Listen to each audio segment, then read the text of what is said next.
Now, a lot of the simulations we use are designed to build that new self-awareness. There are other more complex simulations that get at the same kind of issue.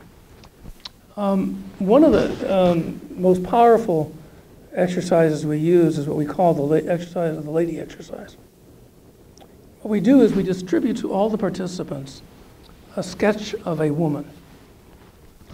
And we ask the participants to look at this thing for 10 seconds and then to turn it over. And then we project on the screen a sketch of a woman.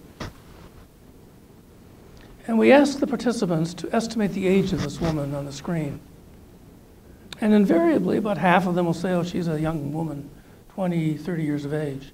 And the others will say, oh, no, she's not. She's an old woman, 60, 70, 80 years old. And then we ask people, one person who sees it either way, the two people to come up and try to help their colleagues see it their way. We say there's an exercise in communications. Try to get them to see it their way. And it's usually almost impossible for them to do that. What they don't realize is what we have done is to distribute to the participants, to one half of the participants, a sketch of a young woman, to one half of the participants, a sketch of an old woman, and project on the screen a composite image of the two. And that 10 seconds of conditioning is so powerful that it created a situation where people could look at the same reality and see totally different things. I would then segue into my first experience in Burundi when I came in as a diplomat. And I would sit down with Tutsi and with Hutu and ask them to tell me their story. And I would get totally diametrically different histories given to me.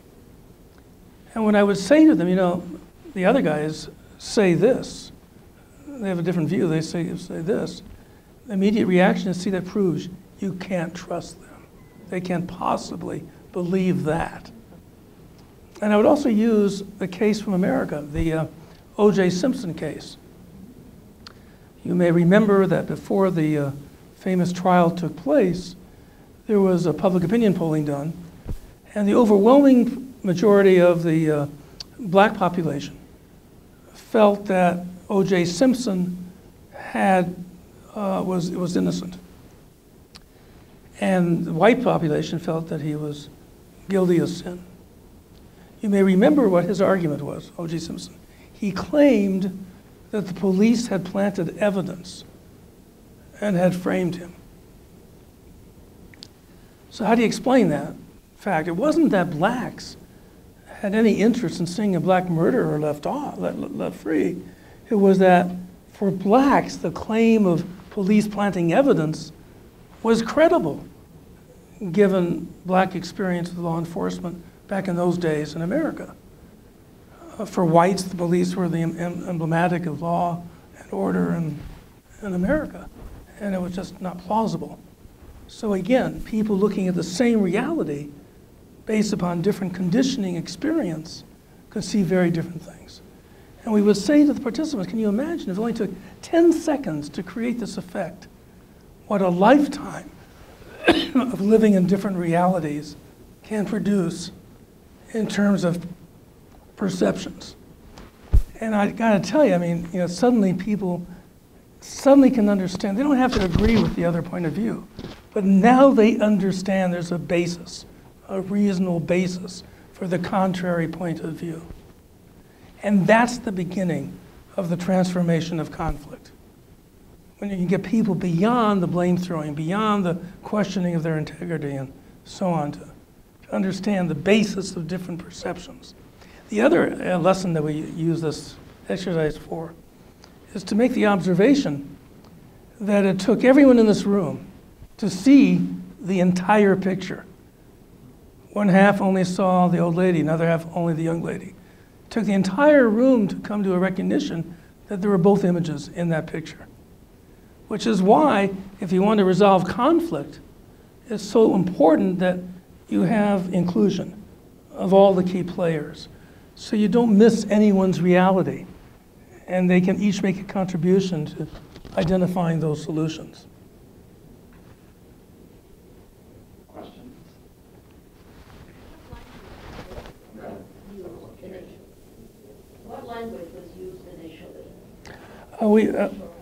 French, except for the community-based program, which was Kirundi.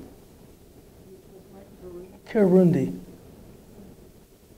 Well, most Burundians don't speak French, and only the educated Burundians speak French. So you began with French, yeah. And then as it went down? At the grassroots level, you have to use Kirundi. Howard, how soon can you take this process to the United States Congress?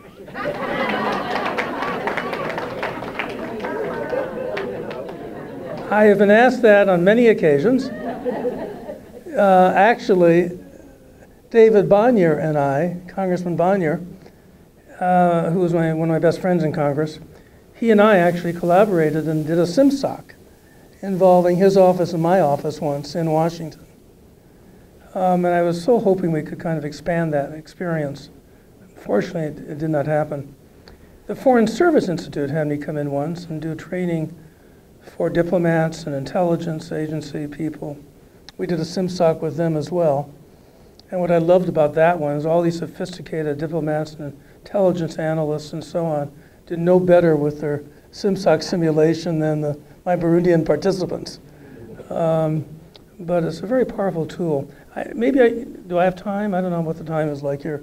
To give you a brief description of that, just very quickly. SimSoc is an all-day simulation in which people come in and they're divided into 4 different regions, red, green, blue, and yellow, with a dramatically uneven distribution of resources. So one region has a lot of stuff in there. It has industries, it has travel agencies, subsistence agencies. Another region, red, that's the green region. And the red region is like a ghetto. They have nothing, no travel coupons, they can't leave the region, no subsistence coupons or food, no money, no industry, nothing. And the other 2 regions, yellow and blue, are kind of middle-class regions. And people must do in SimSoc what they would do in the real world. So they've got to secure employment. They've got to decide how to use what resources they have. They can invest in growing their industries. They can invest in welfare programs. They can use their money to create police forces. The choice is theirs. They can do whatever they want. But the decisions they make individually and collectively has impact on the national indicators. And if indicators fall, then the income available to the general society diminishes.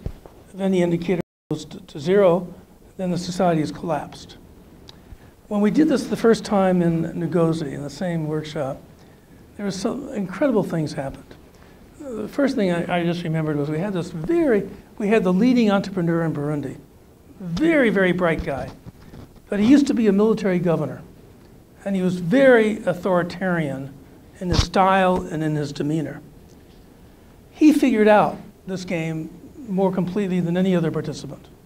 So he understood how you had to keep the indicators up, and he kept coming back to the coordinator's table. He was investing in growing his industry. He was putting money into the welfare programs, and he kept bragging on himself. See, I understand this. I know what I'm doing. Well, problem was he was acting as he always did, by himself, no collaboration.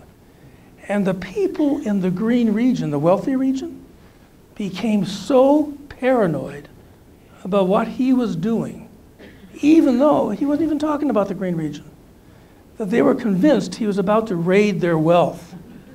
And so they began to spend all their energy, time, and resources in building a police force. Then we had, finally, someone in the green region realized that the red region was about to go under. If people do not subsist for 2 consecutive game sessions, they're dead. And the numbers of deaths, like the levels of unemployment, have negative impacts on the indicators. So they said, we got to do something to save the reds. They're going to go under. So they sent someone down from the green region to the red region. And he walks in there and he says, we're here to help you. And he was so disconnected from the total misery of the red population that he came across so paternalistically and so arrogantly that he got kicked out of the region. And the society collapsed. Well, when we sat down subsequently for our feedback session, it went on for 2.5 hours that night, another hour the next day. And the lessons that came out of that experience were so remarkable, where they themselves began to discern the lessons.